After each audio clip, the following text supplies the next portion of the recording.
Hello, everyone, and welcome to the Zero Downtime podcast. Today, we're going to talk about why resilience is in the spotlight. Consider this: security leaders, none of us get any downtime. Cyber threats are evolving quickly, and in this episode, we are going to have a conversation around cyber resilience and what it really takes to ensure you are preventing attacks and ready to recover. My name is Theresa Miller. I'm the Senior Director of Technical Marketing here at Cohesity, and my experience brings over 25 years of enterprise time deploying and architecting systems where security was oftentimes at the heart of the conversation. From a Cohesity perspective, it's my role to help security professionals deploy defense in depth. And I have a little side project. I've been working on it for a little while now, as my guest knows, but I am working on my CISSP. So with that, I'm going to go ahead and turn this over to my guest. Joye, can you introduce yourself? Sure, Theresa, and thanks for the invitation to appear on Zero Downtime. Yes. I'm Dr. Joye Purser. I'm the Chief Information Security Officer of our global field at Cohesity. Prior to coming to Cohesity, I was at CISO, the Cybersecurity and Infrastructure Security Agency, leading field operations in U.S. Region 4. That's the 8-state southeastern region. And the Colonial Pipeline incident occurred while I was there. It really was a turning point in terms of public awareness of cyber attacks on private critical infrastructure. And really, so much changed after that day. And I've really made it a personal mission to educate the world on resilience and what recovery really takes following an incident. And before that, I was at the Pentagon for 9 years, including 1 year at the White House, where I was auditing multi-billion-dollar IT programs. And I've done a lot of different kinds of things in my career, but really the combination of security and technology have been a central thread throughout my career. And I'm just delighted to be here today. Joye, I am so excited for you to just share your experiences around this topic today. All right, so let's dive into something we talked about wanting to discuss today, right? So I'm wondering what your thoughts are on whether or not post-incident recovery should be led by the backup team or the security team. I believe that the post-incident recovery needs to be done by the backup team. And Theresa, this is something that we see so often, is that there really is a cultural and organizational divide between IT, which of course is the owner and operator of the backup systems, and the security team. And when we can bring those two teams together, usually the CISO or Chief Information Security Officer is at the helm, but also IT is present. We find that when it comes to the people and the process, as well as the tools, and as you know, Cohesity is the largest software maker of data backup and recovery systems, and we protect, secure, and provide insights in the world's data. So we find that during an incident, the security team is performing forensics to find out who perpetuated the breach, who did the crime, and when was the moment that the threat actor breached the network. Because only when you understand when that breach occurred can you understand or be able to make a decision about which backup copy is a good copy to be able to recover into a trusted environment. So really, Theresa, the IT team and the security teams have to be working seamlessly during incident response and then into post-incident recovery for it really to be successful. I appreciate your perspective on this, having spent so many years. I mentioned the architecture and deployment Backup and recovery was absolutely a part of it. And working with our teams as a whole, broad scale teams, including the security team, was outwardly critical. I actually feel lucky to have worked at organizations that understood this early on, um, because I know that it continues to be a challenge. I also wholeheartedly agree with you on the backup team needing to do that restore. But I think they need guidance from the security team on what type of restore um, to do. So, what I mean by that is, and it kind of ties into what you said about last known good copy, but are you restoring to production? Are you restoring to a staging area? Are you restoring to a clean room? And then what are you going to do with that restore in that moment? Um, those are all challenges that have to be overcome. And then just one final thought on that. Um, what's the most important thing to bring back online? If there's a large scale incident and multiple things have been impacted, how do you approach that? So, um, anyways, I love this topic. I could talk on it for probably much longer than this, but I don't know. Those are my thoughts, anyways. Well, you have a lot of experience in the area of post incident recovery and in organizational resilience. And, Cohesity did a survey of more than 3,200 decision makers in IT and security. And we found that many of them invest in the prevention side of cybersecurity. But as we know from the NIST cybersecurity framework, for example, you have detect and prevention and respond, but then also there's a very important domain of recover. So I'm curious, Theresa, what you think. Is prevention more important than recovery? Because recovery historically has had a lot less investment from the security team. Yeah, this is a big one to unpack. So let me start with, I think, the short answer.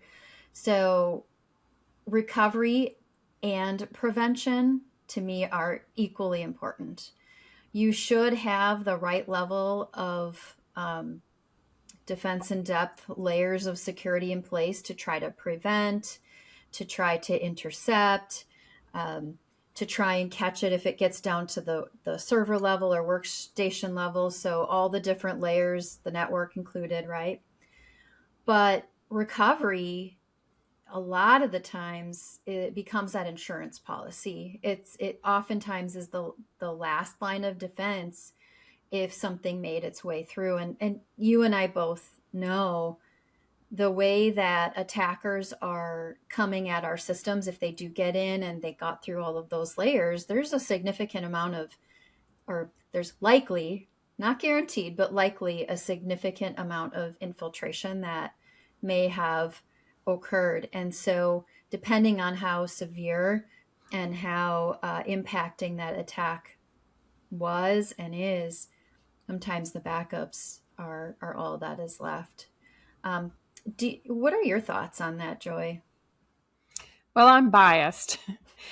I do think that recovery is as important as prevention or the left of boom piece of cybersecurity. And it is often an afterthought.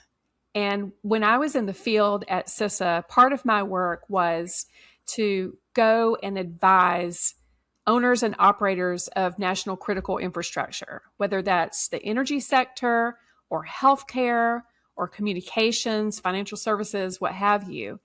And I would always talk to them about this right of boom or how very important it was to make sure that they were protecting their backups and that the backups were immutable, that they were isolated so that on the worst day, the threat actor would not be able to access those backups. And, we have certain controls in place where, for example, you need more than one person to be able to do destructive operations on our backups and other hardening techniques and features that we've really, as a business, in the backups and resilience business, we've had to stay ahead of cyber threats.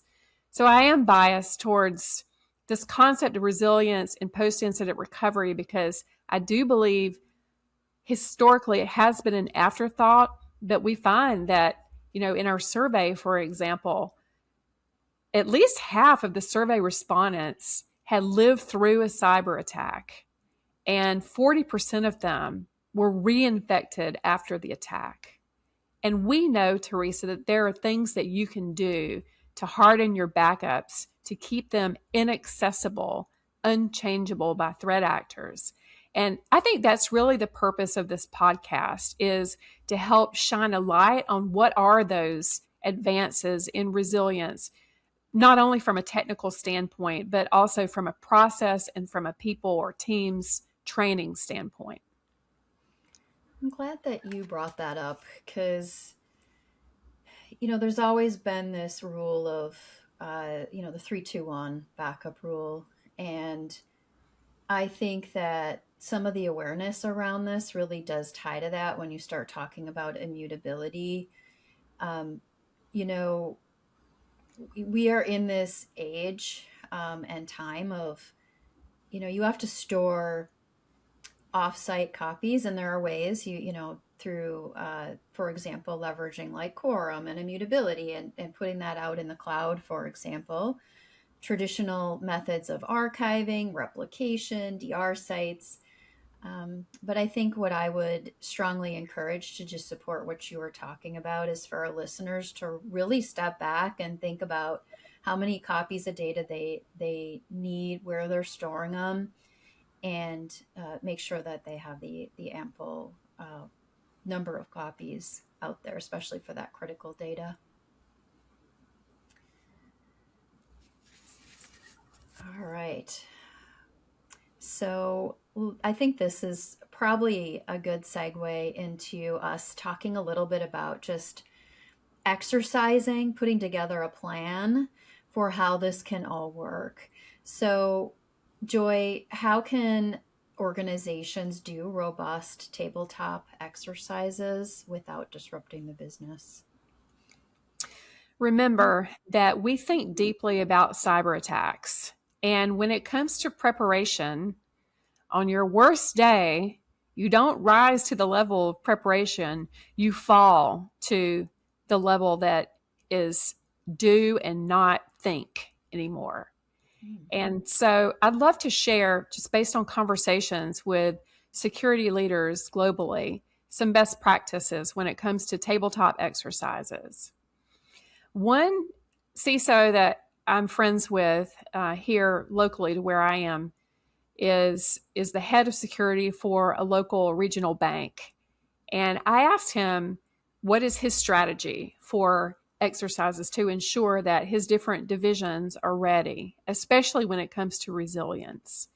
And he told me that he has an annual exercise in which the board is present, and it's a half day, and he's really won the trust of the board.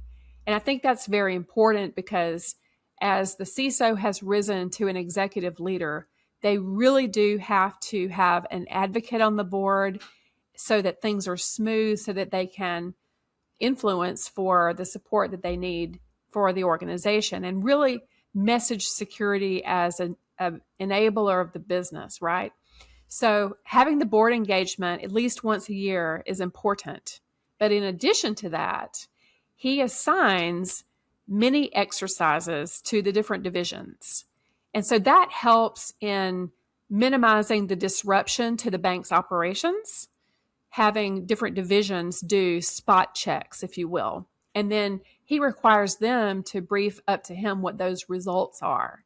So there you really have a blanketed approach to exercises. And he understands that those are not meant to embarrass or to make any of the teams feel bad, but really to help them rise to the level of knowing what the gaps are and then being able to work through that so that they can have more confidence, but also understand that they need a good dose of humility as well, because it's impossible to have perfect security, right? That's why we're in the resilience business, of course. I can appreciate your sharing of that story. I think, and it's not even, I think those real world experiences, hearing how they can be put into practice, um, even the frequency of just making a decision around doing that once a year with the right level of visibility and the learning, the power of the learning that comes from that, and the awareness that the business really has the opportunity to evolve with the threat landscape itself, definitely is going to go a long way for that business, and it has. But hopefully, our audience can apply some of that practically as well. Yeah, absolutely. And I was just sitting and talking with both the IT and security team for one of our customers, which is a global logistics organization. And it was fairly recently that they had started doing tabletop exercises. And and I asked them how the first one went.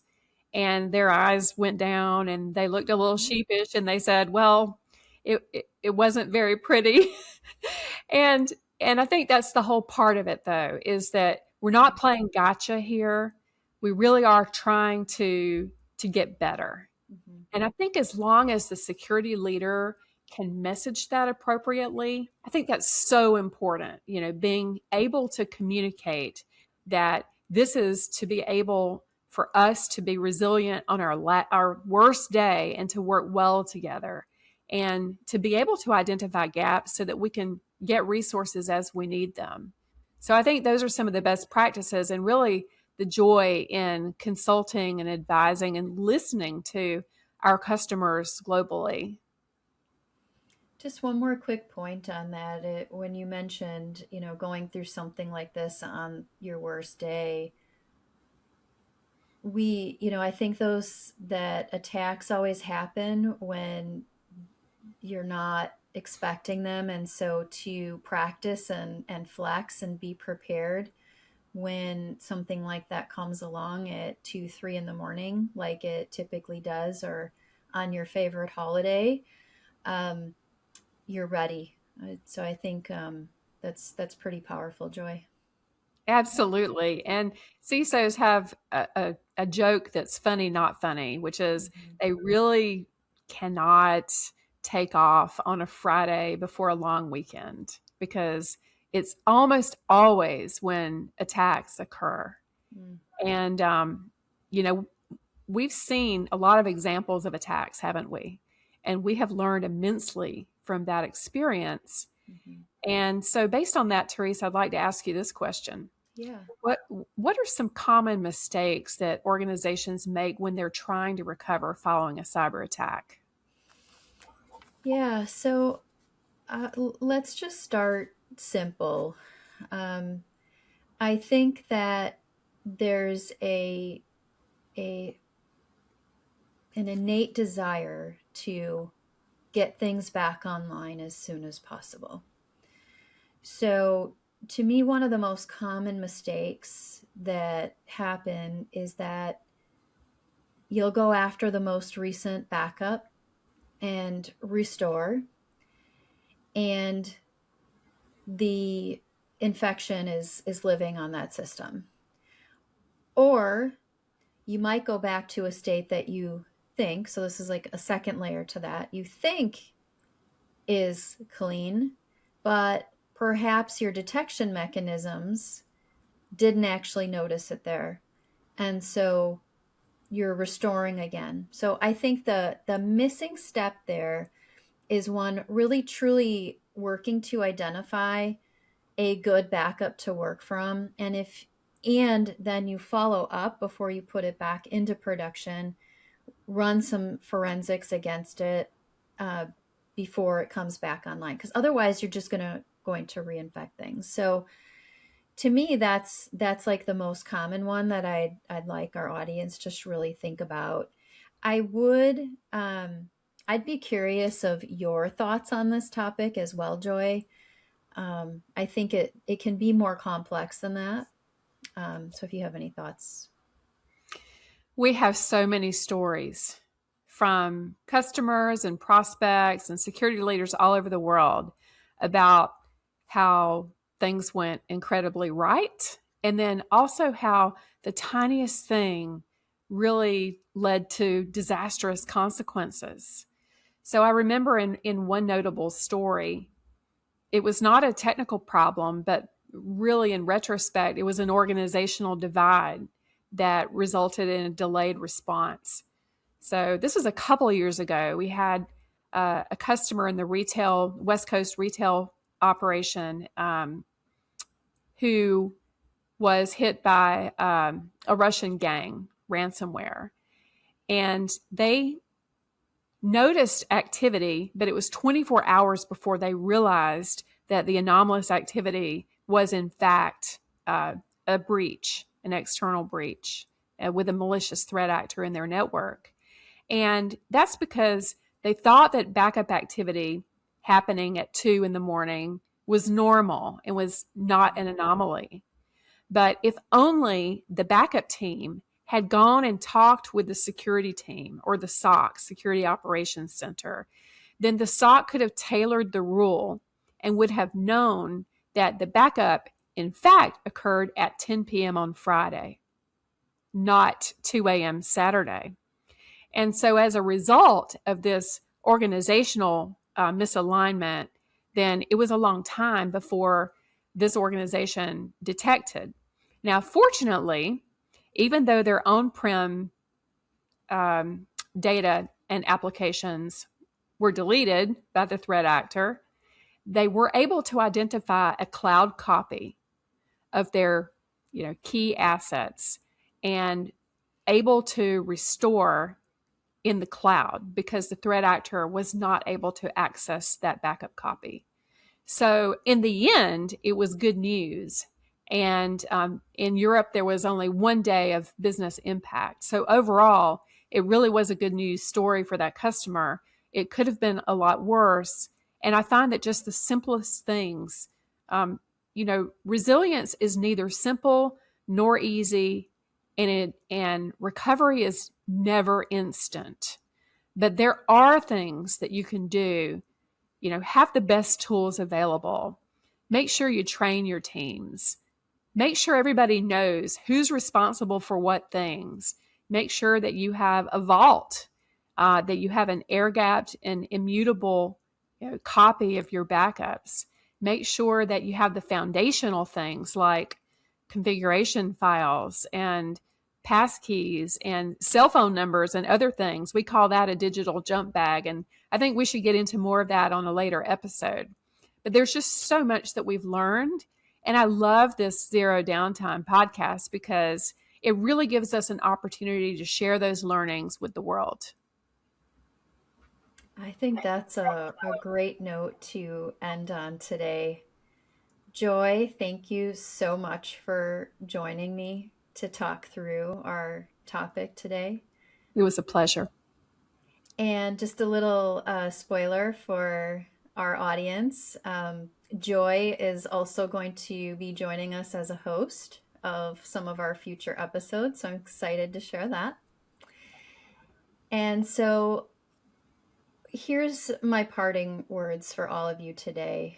To find out more about how to strengthen your cyber resilience strategy and see how Cohesity helps organizations recover with confidence, visit cohesity.com for our latest insights, demos, and best practices. If you found this discussion useful, follow us for more Zero Downtime episodes where we'll explore the trends shaping data security in this year and beyond. That wraps up an episode of Zero Downtime. Thanks for watching.